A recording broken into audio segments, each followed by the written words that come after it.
Hello, guys, and we are live again, and it's back to myself and Mr. Chris Palmer. Jordan Pierce has had to concentrate on his own projects. He's super busy right now, so we probably won't see Jordan over the next few weeks, but we will welcome him back when he quietens down and gets back to normal. But yeah, he's got a few projects on the go and just can't commit the time to answering all your great questions, but it was great to have him on.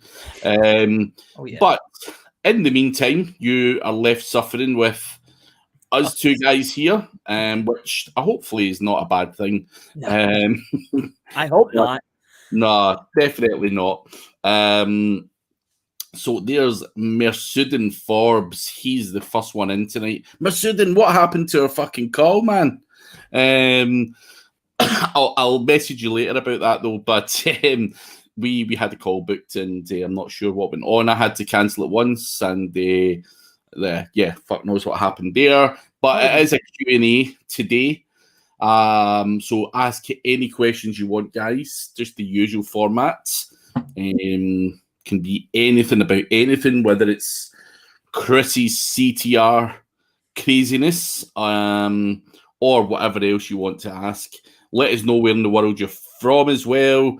And also, make sure you do like and subscribe to the channel. And Mersudin, I forgot we rebooked. If you just jump on my link, Mersudin, and book another time that you're free, I'm more than happy to jump on, mate, and help you with whatever it was again. I can't even remember now. Did you tag this video, Craig? Yeah. Oh, okay. All right. What do you tag it? Tag, put the tags in, I tag it after. I tag it after it goes live. So I'll let it go live, and then I'll tag it and do my thing. But yeah, it's just live Q&A with Chris Palmer SEO. I'm going after your name again. Get a new video up there. We'll give it another couple of minutes while people are jumping in, though. There's people starting to pile in now. So what's new, Chris? Oh, well, just doing our work, What's new with you, Craig? Nothing new with me, man. Nothing.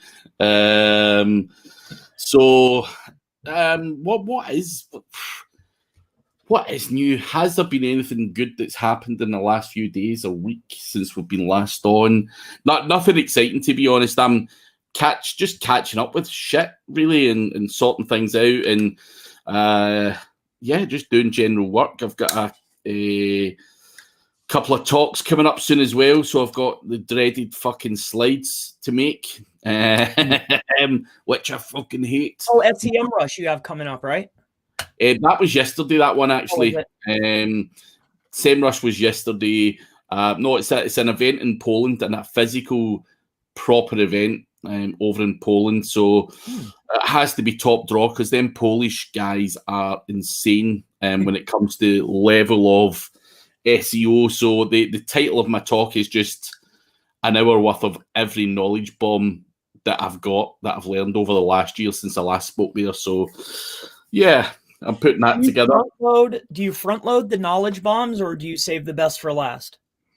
I dot them out throughout the hour long presentation. Front loading them's crazy. Build it up, tease them, make them listen to my bullshit for an hour, drop them at the end. What about yourself, anyway? No, I've been just making a few edits to the training. And if anybody's out there that's, watching and you're in the training, I'm adding the bonus section so I can show you. I didn't realize that people wanted me to literally, I was showing them how to set up the network, but they wanted to know, Chris, what are you doing to get those particular results? So I'm going to add that in. But other than that, I'm working on the training. Dinner parties started back up. So I've been working on that. Other than that, that's it. You've been churning out some more videos every time. I go on YouTube every evening and your face comes up. It's always the first one, recommended videos. I'm like, this guy ever fucking stop? Like, people are saying to me, someone actually messaged me the other day saying, so I sent out an email marketing thing to the Same Rush webinar it was, and they're like, Craig, do you ever fucking stop? Do you ever think you're making a fucking loudmouth arse of yourself? And hopefully I'm not. Hopefully I'm delivering some knowledge, but yeah. But every video helps one. If it's just one more person, that's one more person. Hey, one more person. Kind of like when you're lifting weights. My dad used to say it's adding pennies into the piggy bank every day. Every day. Yeah. I try to do them every day, but it is difficult. But I love it. I mean, it's something that I enjoy doing. Yeah. What, lifting weights? I like to lift weights. But also making SEO videos, doing SEO, trying new stuff. I think it's a love of a labor of love is the word I'm looking for. I prefer doing playing around with stuff. Some people call it breaking stuff, like trying stuff out, more than I like actually working. You know what I mean? Because what works is, the basics are what work, but the fun stuff is the stuff that, you know what I mean? So I prefer the fun stuff, the 10%. Yeah, even if it works or not, fuck it. Still fun trying it. Try it. That's right. But we will go on to the questions, guys. Hammer us with as many questions as you've got. We will beast through them as quickly as we can. Right. Umar Farouk, is Scrapebox worth it for finding expired domains and stuff? Do you still use it for that, Chris? To be honest with you, I use an old tool if we're talking just about expired domains. I use a tool called Domain Hunter and Gatherer. So when I've been looking for the expired, I'll go and get a list from expireddomains.net. I'll copy it and I'll paste it into there, and then it gives me the metrics. Then once I get the metrics, then I go about. But I think Scrapebox is worth it for $100. You can definitely find some use for Scrapebox. I think it's a matter of opinion, really.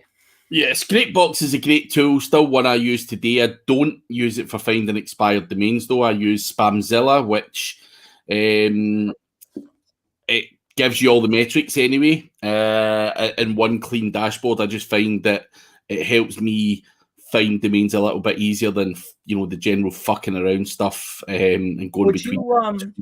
Craig, in your opinion, do you find that Spamzilla brings back more than, say, Fresh Drop or, say, DomCop? Do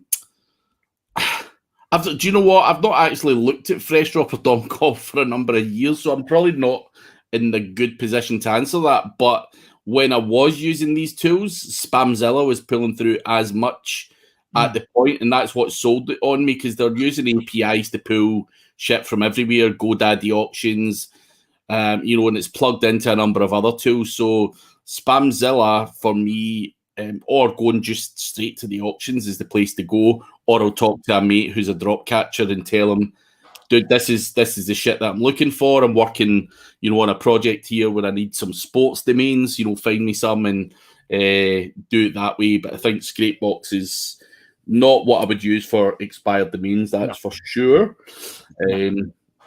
Mr. William Rock, good to see you, my man. Kansas City, Andy Woolley, good to see you. Marsudin, links. What's working? What's not working, Marsudin? Guest posts, niche edits, tiered link building, tricking people into giving you links, 301 redirects, outreach, all of that shit's working. Chris, double anything? 301s. Yeah, 301s are fun. You get a spammy domain for $10, but it's got 1 million RDs, and that's a fun little trick. I would say this, though. I would focus less on building quantity, focus on quality, and focus on getting traffic to go through those links that you're building. If you can do that, you'll notice a lot better benefit. The propensity of a link to be clicked makes the link more valuable. So traffic through the link is going to help you significantly. And focus on niche edits, man. They're so cheap and they're so delicious that how can you pass them up?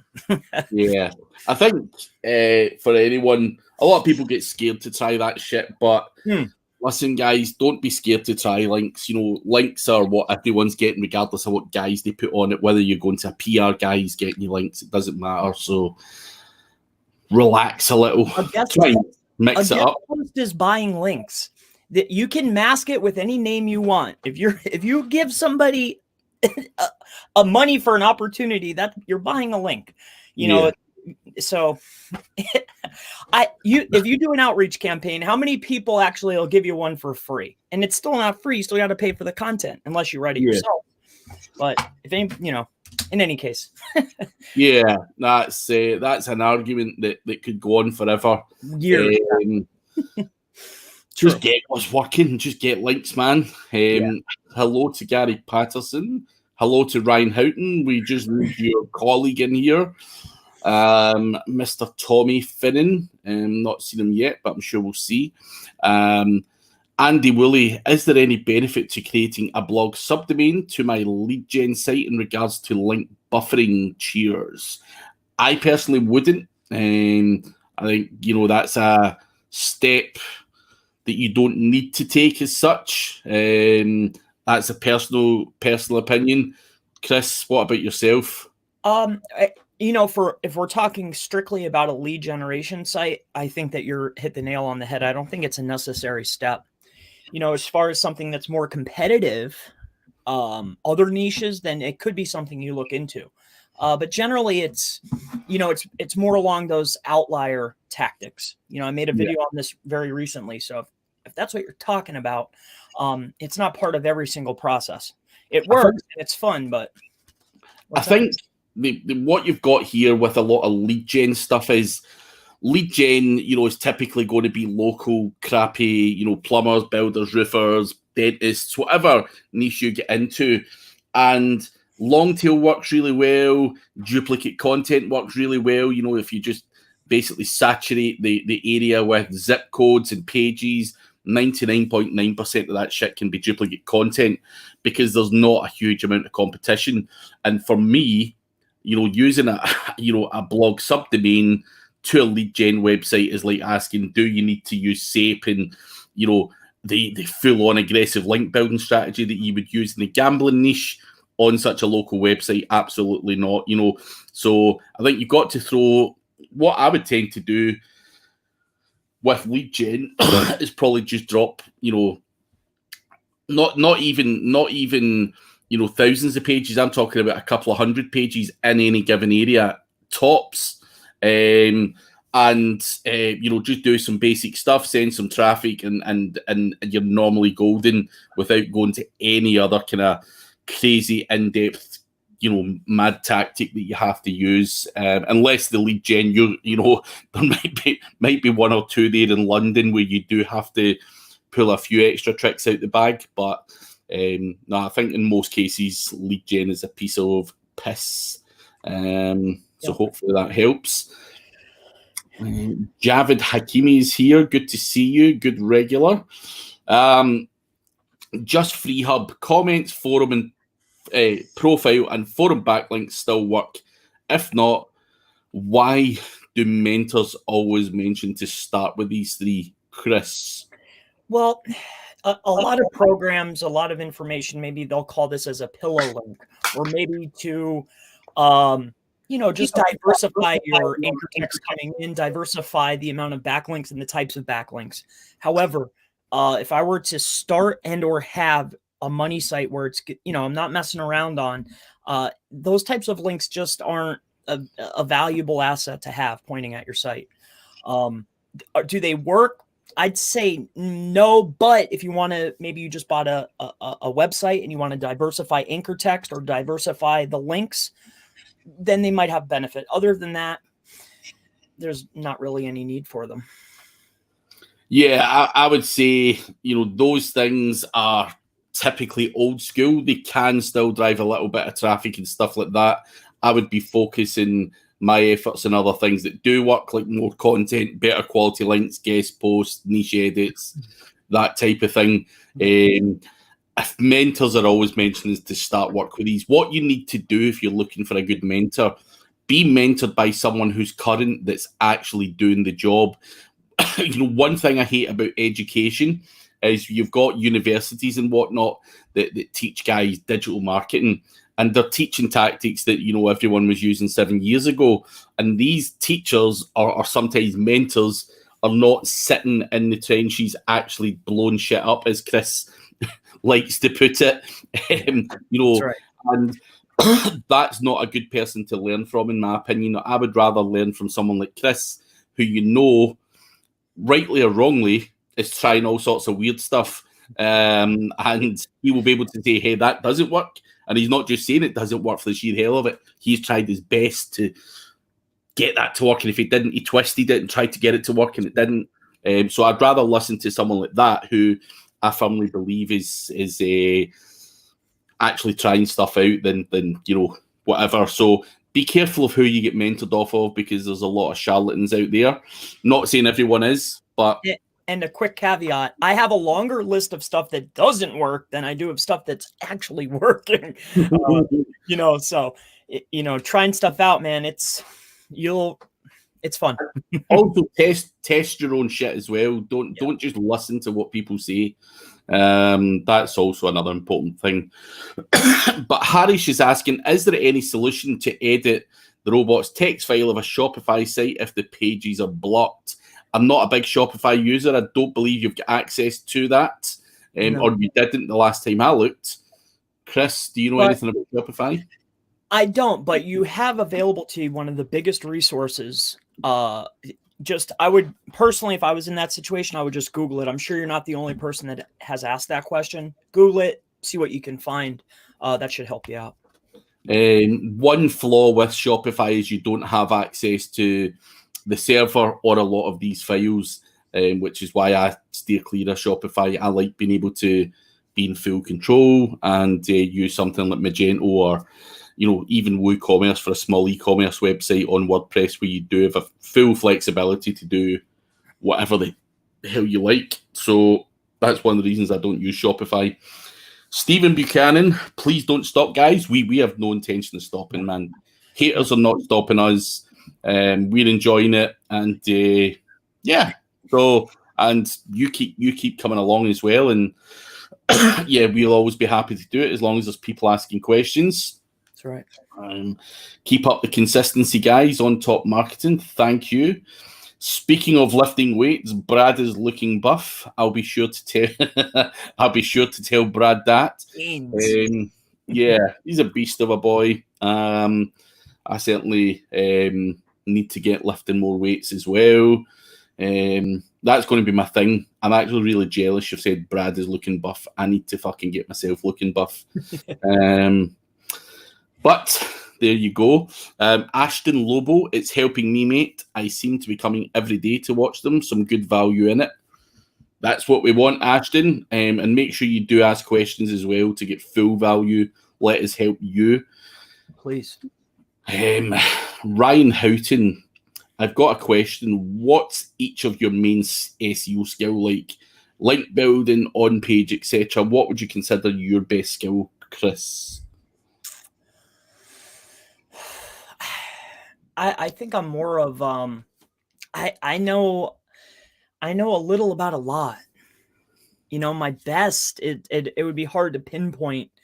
I think that my skill set would lie more inside of local, you know, that type of area. I guess my on page, again, I think I know a lot. I know a little about a whole bunch.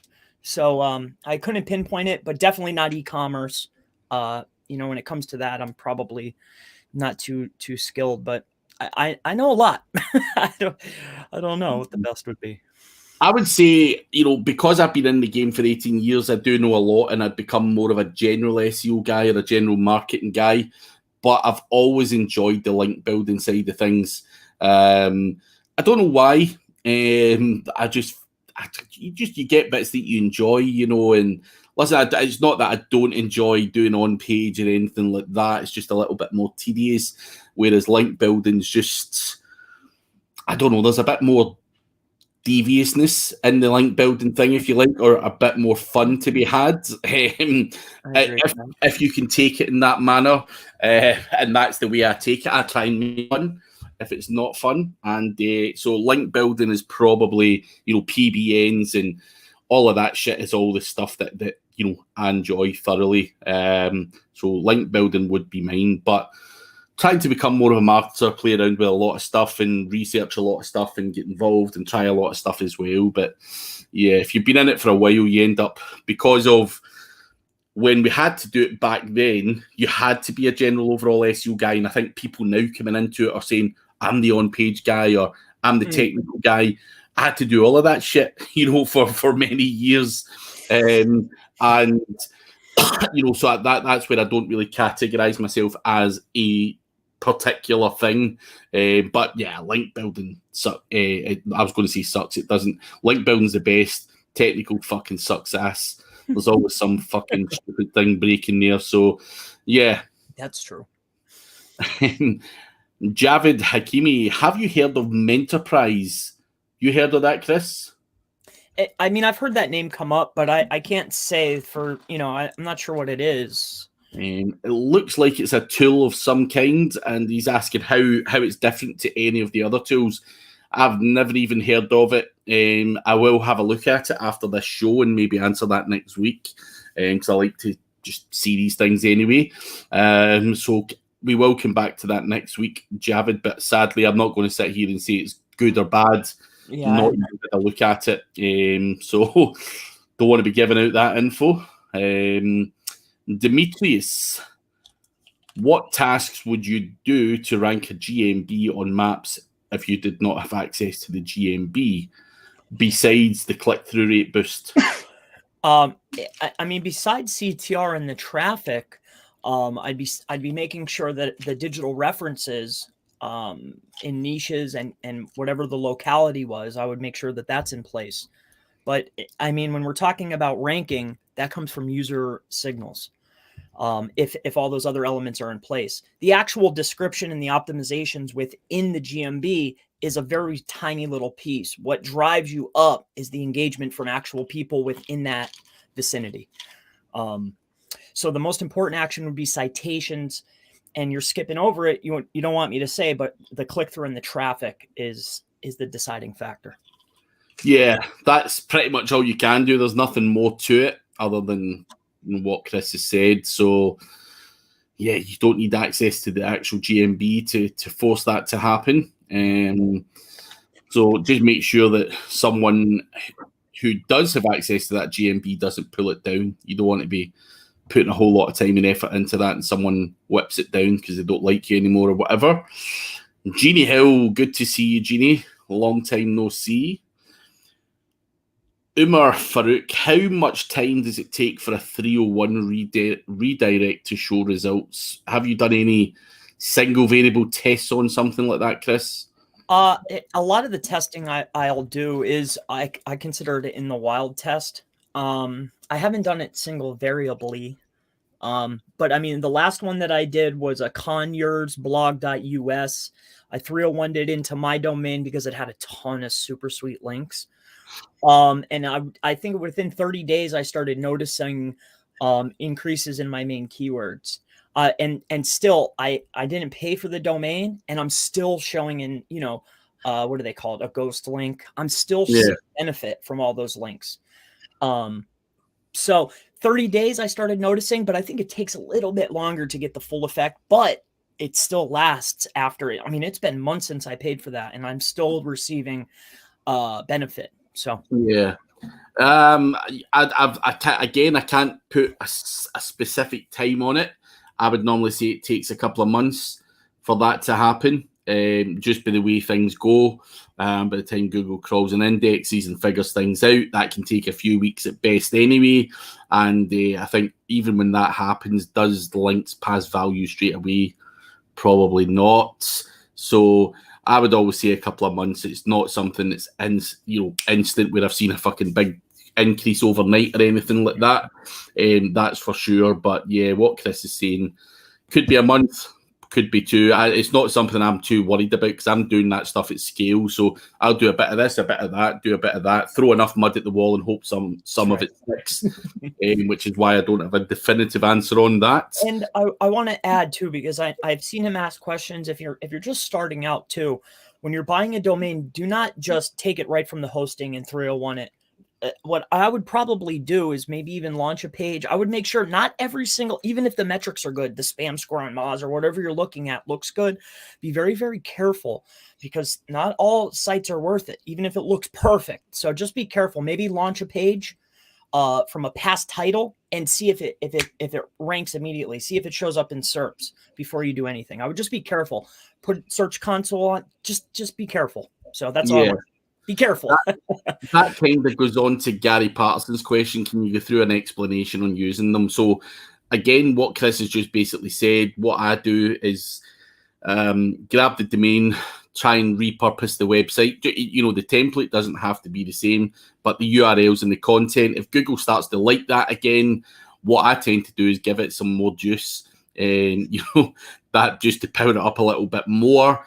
So it may sit for 2 or 3 months till I'm confident that is in a position to then, work well for my website. And as Chris has said, sometimes you put these up and Google hates those domains, whether someone else has burnt it in the past or whatever.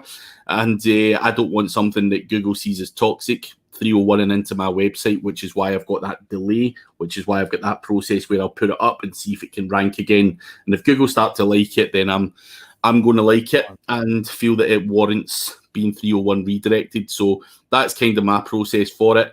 It may be absolute fucking cobblers, but it works for my sanity, and that's the process I've got. Whether you have to wait that long or do any of that stuff, I'm just not wanting to take the risk, because I know what expired domain names are, and some casino guy could have burnt the thing to death, or some porn guy or whoever who doesn't give a shit, and I'm not then associating that with my website. So that's why I've got that little process.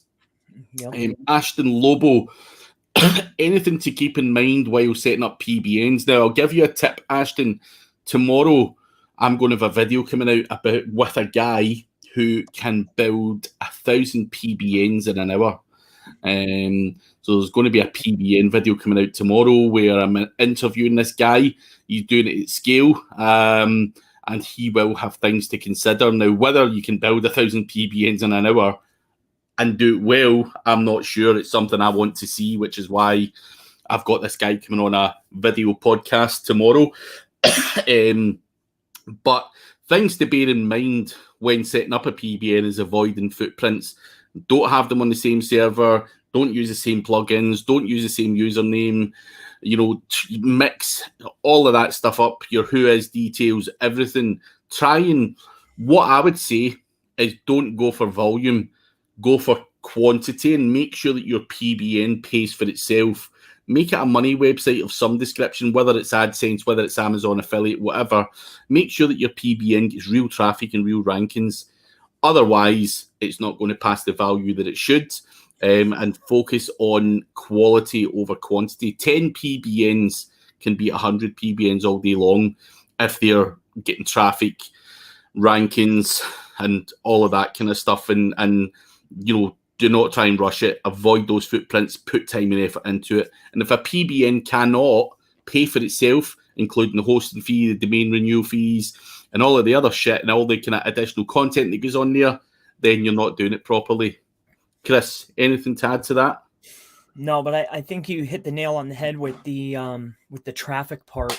I mean, when I never looked at it as a PBN. I would say if I were to intake somebody, I would set up some new domains, some new websites to build out my first initial links, powerful links that I controlled. It is a PBN, but some of the you touched on everything. IP, partition a dedicated and buy new IPs. Make sure it's within the country. Don't use Chrome to log in. And I think the layout of the pages is important. But other than that, too, if you do buy a powerful domain, another thing to do is that I've been playing with is they make these scripts. Have you seen these before? I'm sure you have. Yeah. Have you seen these scripts to turn it into almost like a shortener? Have you Yeah. played with these before? Turning domains into shorteners and then start blasting it. And then you can actually add other properties to the 301. Super beneficial, everybody that's listening. I was just starting to play with it to see the benefit, but pretty cool stuff. But nothing else to add. Sorry. You get my mind going. I'm thinking, well, no, I do have a few things to add here. Umar Farouk, is there a platform for getting niche edits? Because people on Fiverr are charging as much as a guest post for niche edits. So, Chris, what? Yeah, it rhymes with cape. Yeah, I've used SAPE a lot of times, but in the benefit of me, obviously, and doing this for quite some time and being a seller on, say, Black Hat World, I'm not saying to go to Black Hat World, but a lot of those guys that I became friends with, plus I'm public now, so I get a lot of people intaking, you'll come to find out that they have other private networks and they do a lot more stuff that they're not public about. So I think getting in with the right community or the right amount of people, networking with people, you'll start to find a lot better opportunities. However, if I was going to go somewhere public, I'd go somewhere like Legit or maybe a Conk or something along those lines. And I think you could find stuff, but I'd start with SAPE. Yeah, and if you don't know, there's lots of SAPE suppliers out there, so I'm sure you can Google it and shit like that. There's tons of them out there. But yeah, they shouldn't be costing you the same price as a guest post. That's for sure. They're a hell of a lot cheaper. $20. Usually 20. Yeah. 20 to 50. I've paid 50 depending on what it is. But also too, before you go out, my friend, because these are questions it seems like you're about to get set up here. Make sure you're building out something that's a tier, your first tier or second tier, however you want to look at it. Make sure you're setting up other entities that, Google would want to see that are pointing to your site. And when you're building out those types of links, niche edits, make sure you're pointing them to your first tier. Don't point those directly to your site, especially if you're buying them from wherever. Make sure you have something that's quality in the way first. All right. Buy a couple of guest posts and blast the shit out of them. Yeah, guest post is a PBN. It's just a fancy name. Somebody's actually updating it. It's getting traffic. I mean, I've seen you get some really good guest posts. They're legit, Yeah. But would you consider, like, I saw a new link. I don't want to say that. I don't want to put you on blast, but say like a market watch or something like that. Mm-hmm. I consider that a PBN link. Would you agree with that? Oh, 100%. Yeah. That's a good post, It's, I guess, call it whatever you want. That's not a legit website. Like, it's not the same as me getting a link from Search Engine Watcher or Forbes or somewhere like that. A lot of these websites are set out for, basically a link building purpose, and Market Watch is one of those. Mm-hmm. But Market Watch is one that, I'll happily take. It's get high DR and I'll blast the fucking shit out of it. That's right. It's definitely worth doing. And I want to add two more things on. One is too, if you're starting to buy links, PBNs, niche edits, whatever the case is, if they're showcasing a public list or they're willing to give you everything, be wary. The next step of it is whatever type of domain metrics that they are showcasing, what they're trying to pitch you on, to sell you on. If they're showing you the site, take a look and make sure that their internal linking structure is set up on point, because the page that you're getting a link on could be trash. So make sure. That's why I like the niche edits or the link inserts, because I know this page has traffic. It has good metrics. Yeah. Just be careful when you're buying links. Is again the same thing I'm getting at. Yeah, there's a lot of guys that sell links that are the websites are set up to basically make a fool of you. So be careful. David Holgate, not sure what you deleted. Not sure why you deleted it. Probably the bad word in it. But not sure what's going on there. Umar Farouk again, 301 versus building a site on the expired domain. Which one's quicker for results? I think that they both have their pros and cons. But as far as results, you're probably I think it's going to be about equal, to be honest with you. I think it really depends on Google. But if I were to pinpoint which one would be faster, maybe the 301 from hosting might be a little bit faster. But again, it's to give an example. There's pros and cons, as you say, Chris. You build a PBN out on it, you get Amazon affiliate money coming in. You can use it as leverage for other links. Whereas if you're 301 redirecting it, then that's it. That is it. There's no leverage, no long-term other stuff going on. So, there's good and bad for both. It's more management, setting up another website. So I would tend to say, if I'm advising you, and let's assume you are a new guy to the industry and you're just starting out and you're seeing all this stuff, I'd rather pay for a link than build a PBN, because the cost of me building a PBN by the time I host it, put all the stuff on it, get the domain name and all this other stuff, I could have built 2 or 3 niche edits, guest posts and whatever else. And I don't have to manage nothing. I'm away. I've got my link, job done. I don't have to update plugins or any of that other stuff. So just bear that wee bit in mind as well. If you're going to 301, I would make sure. I mean, I know that topical doesn't necessarily matter, but if I'm going to 301 something, I want to make darn sure that that site's getting traffic and it is highly topically relevant. That's all I have to say about that. Adam Beliski, hello, good to see you. Charles Lester is asking, niche edit on existing post with no traffic and no referring domain. Is it okay if the overall domain is powerful, or should there be some traffic on the post? If you're getting, that's what we just spoke about, I would be making sure that there's traffic coming in, and that specific page's metrics are what are powerful. So the traffic and the power, you need that, or the link is worthless. Unless it's $1 or $2, then maybe. What Chris says, I'm not going to add anything to it. Not much I can do. Andy Woolley, best way to build out hundreds of GMB location pages, any tools?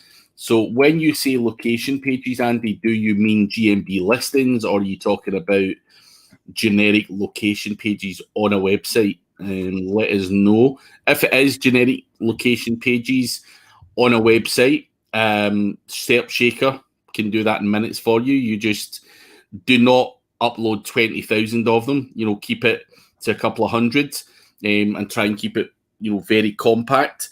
If you're talking about GMBs in general, then the guys that are blanketing GMBs and doing that stuff are using VAs. There is no tool that can do this for you, unfortunately. So I've given you both answers. Hopefully that answers what you're doing. But yeah, if that doesn't. And as stuff is moving forward, I mean, the GMB, I think it's getting increasingly harder to get these verified. I mean, right now, maybe guys are still doing it, but I think as time is progressing, I think you need legitimate businesses. However you go about creating that is a big secret for you. I think Andy was at a mastermind with me last week, and there was guys there talking about sending, 3,000 GMB verifications to one address, and then they drag the pin away. And I think I'm going to assume Andy's talking about that, because I get the feeling that Andy liked that trick. But that trick is an old one. It's been used and abused for years and years and years. Mm-hmm. And as this says, Google are clamping down on that shit, and they are closing down a lot of GMBs as well. I've got friends that have lost literally thousands of these overnight with different updates. So just be careful. Don't spend too much money on it. Just, I think trying to build legit ones, or, paying a guy in Gumtree or whatever to use his address, or, try and come up with a creative way to do it, rather than go for the mass volume blanketing area, because that's just waving a big red flag to Google, in my opinion. I would try and just dot them out sparingly and see if you can get away with that for now, because like anything, these SEOs just go all out and break everything and blanket everything and ruin it for everyone else. So there you go. Charles Lester, manual outreaching versus buying a niche edit. Which one is better and why, Chris? I mean, well, you're asking Craig and I mean, for me, generally it's going to be buying any type of link. I'm going to always try to buy it. I have tried the outreach approach, but the amount of responses that I get are so low, and then they always want money anyway. So it's just easier just to go buy them. So I would recommend buying them. But just be careful where you buy them from. Yeah. I mean, as Chris says, be careful where you buy them from. One thing you cannot buy is time, and you can't buy any time back either. Spending time day upon day doing manual outreach for low conversions is a waste of my time, your time, and anyone else's time. If you've got budget, spend it wisely, and free up your time. Give yourself a lot less stress, because time is something we've all only got 24 hours a day. And if you're going to be manually outreaching and I'm going to be buying, then I'm going to whoop your ass all day long, because I can scale that shit up. It comes down to me being able to just buy, whereas you might get 2 replies in a day.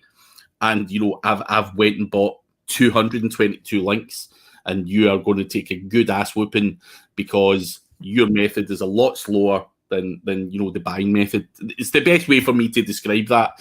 And obviously, the ass whooping is a joke, but it hits the point home. You just can't compete doing manual outreach against guys who are buying, and everyone is buying. So, and you see this, Craig, and this is where this myth, or not a myth, but this fairy dust fallacy. When we hear like the likes of bigger SEOs where they talk about only doing outreach. Well, if you're one of those guys, I'm sure that when they send out a blast of 20,000 emails, of course they'll let you guest post on their site. I mean, you're freaking Brian Dean, for God's sakes, right? Of course he can do that. But for a normal guy like me, or for whoever's watching, 9 times out of 10, you got to buy them, and you're going to be spending all that time. Just spend money to afford time. That's the best thing to do. You got awful excited there, Chris. I'm just thinking, like, people, I've seen these trainings before, like these white hat guys, and like, yeah, you're pitching that and it works for you, but I'm not you. I need to do, you know what I mean? Like, yeah. Geez. Anyway, sorry. So next question is from Buwan. Hopefully I've said that right. Can I use and copy product description of affiliate Amazon in my website? Can I download and use Amazon photos in the website? Does it affect it if I apply for Google AdSense? Hope you clearly explain. So when it comes to Amazon affiliates, you can use different plugins like AAWP, which pulls through the product images and stuff like that. Now, you need to be very careful with Amazon, because if you copy and paste stuff and all that stuff, it's against Amazon's, certain things are against Amazon's terms of service, and you can quickly get banned. But do it properly by using AWP. That pulls it all through for you and saves you a lot of time and effort. And if it's all done properly, then you're not going to have any impact, if you also want to run Google AdSense in your website. However, I have had people who use their own buttons on Amazon affiliate websites, and they're depending on what they say on the button and stuff like that, then they get kicked off the Amazon affiliate program. So there's little quirks in the Amazon affiliate terms of service, and to avoid those little quirks, I would rather just use AAWP, which is a WordPress plugin that pulls all the shit through for you, gives you product boxes, tables, everything you need. You can get from AWP. What about you, Chris? Anything to add? Well, my story. I mean, I any type of affiliate I've done was just it was like a private guy, like say, like, yeah, HostGator. I ranked for that. Like that was a one deal. I'm getting $25 a piece for a sign up. So I never did like Amazon, not yet. But if I were, I wouldn't go with Amazon. I'd go with something. I like that private deal where there's not as many rules. I get paid more. Yeah. Yeah, but I couldn't. Amazon. I'm not an Amazon guy. I don't know. The commissions are too low now. I used to do Amazon affiliate, no longer, purely because commissions are suck eggs now. So, Charles Lester, niche edit on a page with no traffic, but let's assume 1,000 Ahrefs traffic on the website, or guest post on niche relevant website with 5,000 Ahrefs traffic. Do you follow that question, Chris? You're saying the page where your link isn't getting traffic, but the overall domain is getting traffic. That goes back to the internal linking structure, like I mentioned before, which is very important. Can they get to that page? Is that page relevant to the site? Is that traffic going to come over to your website and maybe convert over to your actual website instead of that page? I think there's a lot of factors at play, hypothetically, because this is a hypothetical question. But generally, if I'm going to spend money and I'm going to do it, I want to make sure that the interlinking is there, the page is getting traffic that I'm getting a link on, and the metrics are on point for that page. Or I wouldn't lay down my money. I'm tight. So, you know, I'd be making darn sure before I lay down, $300, $400, whatever it is. Yeah, no, you've got to have some standards, quality standards, and Chris has basically covered what those would be for anyone, pretty much. Ashton Lobo, so we're actually only at 5:15 on the questions, and it's now 10:06. So we will try and shuffle through as many as we can in the next 12 minutes. What I would say, guys, if you have any further questions, please don't put them in the live chat. Please add a comment to the video, because it does mean that we can go to the questions after the video and potentially still answer some of them as we go. I'm more than happy to do that. So no more questions in the live chat, people. We will blast through as many as we can. Any other questions, please add a comment to the video. Also, make sure you do like and subscribe to the video as well. Helps the video sound.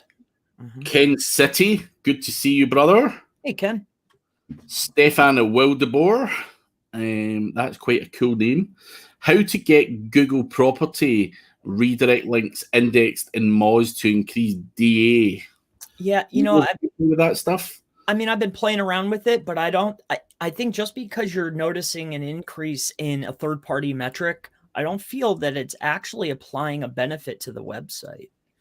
I've tested this, and I'll even give you the domain name. So I've got a domain name, insurancerepairsglasgow.co.uk, and I've done this exact test. Now, this is an old exact match domain name that's got literally 100+ pages of content on it. I haven't worked on the website for probably the best part of 4 or 5 years, and it's dead. It's fucking dead. It doesn't get any traffic, nothing. Now, I've done this and increased the DR, not the DA, but the DR up to 49.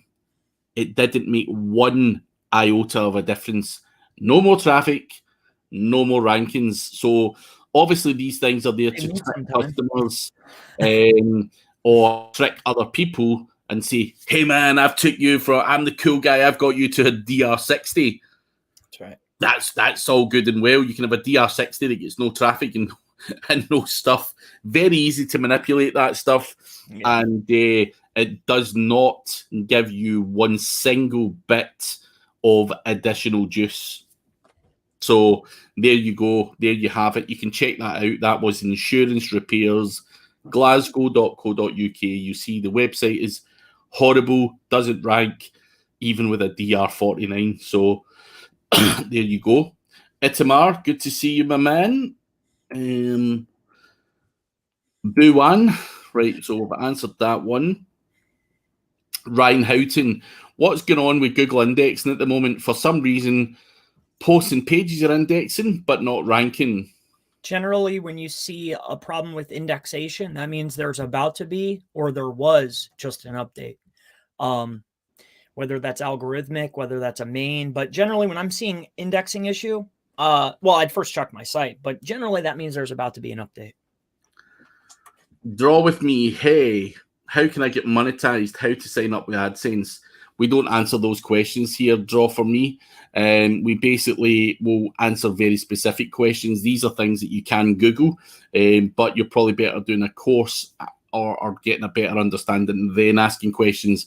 We ain't going to tell you how to sign up for AdSense, because that's something anyone can do. Yeah. Umar Farouk, do those instant approval free guest posting sites work? I mean, are the links worth it? As almost anyone can sign up. Is anything free in life worth it? Bingo. I did a test. It's on my site, or it's on my YouTube channel. I did 550 of them, pointed them directly at chrispalmermarketing.com/SEO. Zilcho. Nothing. Not a boost. No, nothing. Nothing. A lot of them didn't even index. 550 I did. So that's why I took the link list down, because they were useless. Yeah. Umar, try and get something that no one else has. That is the key to the whole thing. That are not, try and get something that the masses don't have. And that is where you're looking for. Do not sign up for garbage like that. It's just doesn't work. Anything free in life is going to be poor quality in most cases. So there you go. Ryan Houghton's a fan of WooCommerce. Good man. Peter Jones, good to see you, my man, and good to see you last week. Met Peter as well at the Mastermind. Stefan, nice. I get to meet these people, and you're hiding in Pennsylvania. I'm in my cubby. Stefan Wildeboer, is Google AdSense on PBNs a footprint because they will pay on the bank account of your business? If that PBN's a label. If you have a website that you use as a PBN and want to monetize it through AdSense, then no, you can't really, I wouldn't see it as a footprint. If you're going to rip the piss out of it and, chuck up 1,000 PBNs in an hour using some software, and you try and monetize it that way, of course, massive footprint. So just make an AdSense website. Just don't call it a PBN to yourself. Just have a real website that is full of good information, and AdSense will pay you, and you can have multiple sites. That's no problem at all. That's right. You're allowed. DJ Genius. I bought an expired domain that has 30,000 index pages. Been over a year, and it still has 30,000 index pages. I don't have access to the website. So how do I solve this? So you put up you bought the expired domain name, but you don't have access to the website. Now what you need to do is, if you're telling me that you're sitting there with the domain name and those pages are jammed in Google's index, you simply put up a website on the expired domain name, and you can basically 410 all of those index pages. Just create them all, 410 them, basically tell Google they're gone, because sometimes you can get URLs that stick in Google's index and you can't get rid of them. A 410 takes them away very, very quickly, and then you can start from fresh from there. But I'm assuming that's what's happened, but you do have access to a website because you own the domain, so you make the website, and whether you repurpose that from the Wayback Machine or however you go about doing this thing, do it, and write status code on and go from there, man. So hopefully that helps you. Chris, anything to add to that one? No, that'd be a heck of a problem, though, but I like your answer. I'm mad. I'd love to have 30,000 pages indexed, though. Sounds cool. Yeah, right. Boo-Wan, you've asked that question a whole bunch of times, mate. You need to be patient. We work through questions one at a time. Menterprise claims to give unique content. It looks like a bit like an AI spinner. Right, this guy's Boo-Wan is repeatedly asking the same question. So I have kicked you, Boo-Wan. I don't like that. It's really annoying. Piss off. Thanks, Craig. I am often behind the scenes. That's Jeannie Hill. Good to see Jeannie is working hard behind the scenes and listening. She's everywhere, SEMrush, everything, always learning, always developing. She must have some serious amount of knowledge. So William Rock, quick question about ranking. I use SEMrush, but looking to be able to track other engines like Bing. Do you have any suggestions for tracking progress? I'm not going to say it, but their biggest rival does allow you to check Bing rankings, Yahoo rankings, and stuff like that. But I'm not allowed to say that. So, what would you use for that, Chris? I mean, I think I'm kind of in the same boat as you. I try not to.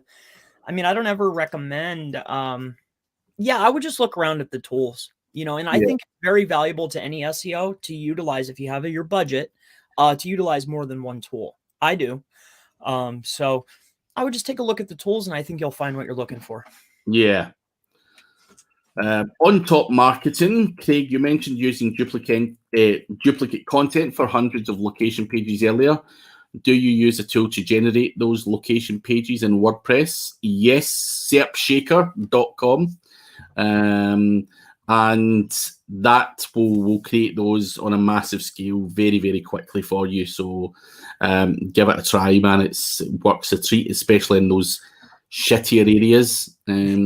So big areas like London, you may have to add unique content, but other areas works a treat. So there you go. Mr. Chase Rayner, where was my invite, Craig? Love you guys. Good to see you. We will get you on, Chase. Jordan has left us. We could maybe get you on and get you involved, get you onto the dark side if you're up for it. About time. Yeah, stop pretending. Stop pretending that you're white hat. Fuck that shit, Chase. So Yamin saying fake traffic can be deadly as someone is pushing it to my website. How to avoid that? Chris, do you find that fake traffic can be deadly, or is it just something that it's nothing to worry about? I wouldn't necessarily worry about it. I mean, I have seen trouble, different types of traffic coming through. I would, if I knew where it was coming from, I would definitely prevent that if it was causing harm to me. I don't think that traffic can be harmful unless it's coming, from particular places or I just don't see how it could be troublesome. Nah. It's coming into the site. But I think people is quite well versed in all of these traffic bots, even the ones that I use for CTR.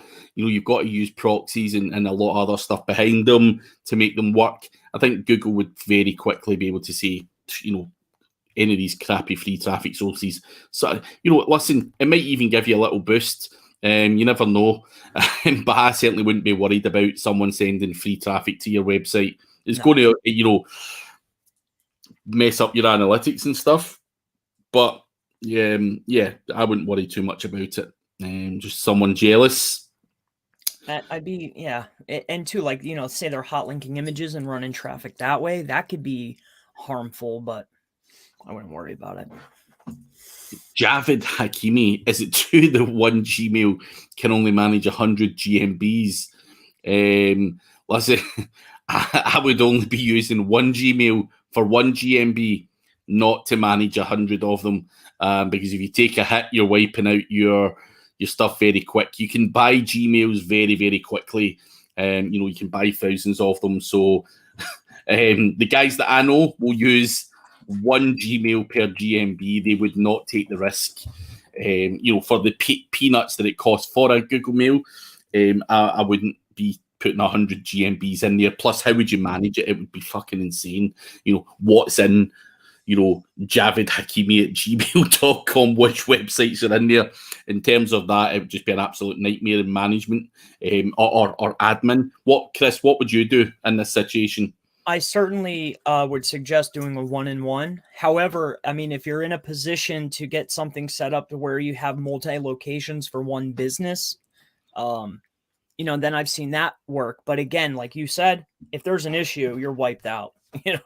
One-in-one if it's multiple different business locations. I wouldn't put them all on one, though. Definitely not. If it was one Gmail, and you can manage 100 GMBs if you were going to blanket it for one business. 100 different areas. You could do that by all means, but separate, no way. Yeah. Mark Byrne, what would you say is the best thing to start out for a newbie? Go to someone else's niche, mate. Don't mess up our niche.